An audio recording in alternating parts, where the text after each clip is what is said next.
Welcome, Gula fans, to another edition of Panther Preview. I'm Harold Tillman, joined by Coach Lewis Sims. Coach, give us your perspective on Friday night. We led the game. We had the game seemed to be under control more than halfway through the fourth quarter. Absolutely. We played well for about 3.5 quarters.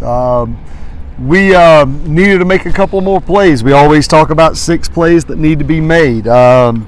Luckily for us, we controlled the ball in the third quarter. We drove up and down the field. Offense, we get stopped inside the 3-yard line. Give the ball back to Biloxi. There we go. Yep, I'm already moving on. Biloxi, and fortunately for us, our defense played really, really well. Came out, forced a fumble. We're able to, Tylen Wilson recovered in the end zone, give us a 14-6 lead right there, and so we kick off to them. We get them off the field, and just the all night long defense did tremendously well. If you look back to the second quarter, we gave up one 70-yard rush, and they ended up with 51 rushing yards in the half.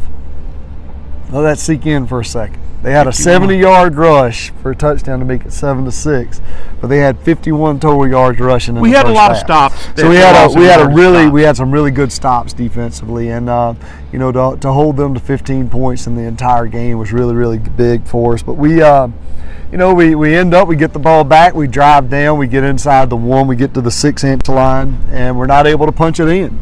It's a big play for us. We punch that ball in right there. It becomes 21-12. Becomes a 2-score ball game, and I like our chances. I like our opportunity right there to close the game out, and that's why we went for it. A lot of people, why do you kick a field goal? I said, well, on a 6-inch line, I trust our guys to get 6 inches, and I would make the same call today, and that's on me.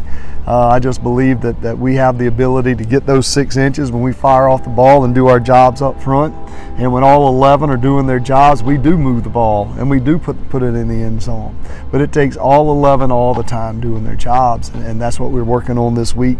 Continue to get better at that. But so they get the ball on the 1-yard line. I trust our defense. We just scored a touchdown last time we were on the 1-yard line. They make a couple of plays, they drive down, they score, but defense still stepped up. It's 14-12, have a huge stop on the 2-point conversion, so now it's a 14-12 ball game.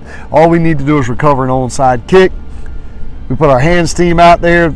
The 11 guys we think that in our estimation have the best hands on the team. We've been practicing all year long. Every Thursday we come out. We work all kinds of different onside kick scenarios, and we didn't make a play. We needed one person to step up and make a play, and we didn't make a play. And again, that falls back on me not having them prepared enough to make the play when it was time to be made. So they get the ball, but again, defense steps up. Defense holds tight, force a field goal. And with a little over a minute to go in the game, they kick a field goal and make it 15-14. So we get the ball back, and we probably execute the 2-minute drill as best as it could be executed. We had 3 timeouts. We drive down the field. We work the sideline. Jacoby and May had 3 of probably the best catches I've ever seen. Catches. Keelan Parnell had a really nice play for us to get us down to the 20-yard line. We run our kicker out with about 9 seconds to go.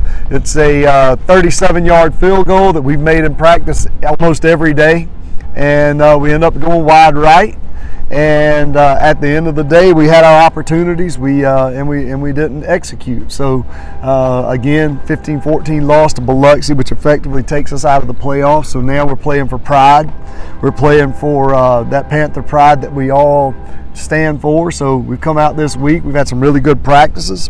Monday, Tuesday were really good. We're fighting some things that you typically fight this time of year with injuries as well as sicknesses. There's been a lot of flu going around.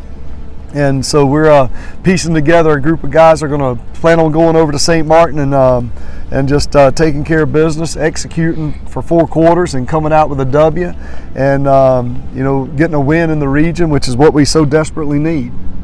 Well, St. Martin, we're on the road, and I'm going to tell you, I enjoy playing St. Martin. I think we match up well against them. I think that we're going to go over there and we're going to put on the best show we can put on. Surely hope so. Ty Smith's their new head coach over there. They've got a really good defensive coordinator, really good offensive coordinator. They've come in and tried to instill some life into the program, and they've done some really good things. They got some really good players. Their running back, their wide receiver are really good. Their quarterback's really mobile. He gets around really well, moved down from Mendenhall. Their linemen are salty up front. They get after you. They play hard defensively. They fly to the football. The back end of their defense is probably their strength when it comes to their defensive backs. They cover really well. So, we just got to go out and execute. We've got an opportunity to go out and play another football game, and our goal is to go out and perform to the best of our ability. And if we do that, we can play 4 quarters. We can bring home a win. Hopefully, we've got 2 games left. That's the pattern. We win this coming week. We win the week after. Not to get ahead of ourselves. But look, Panther fans, I'm going to be in St. Martin. I hope to see you in St. Martin. If you're not there, you can catch me on CPM Sports on YouTube Live or Facebook Live. We'll bring the game to you. See you in St. Martin.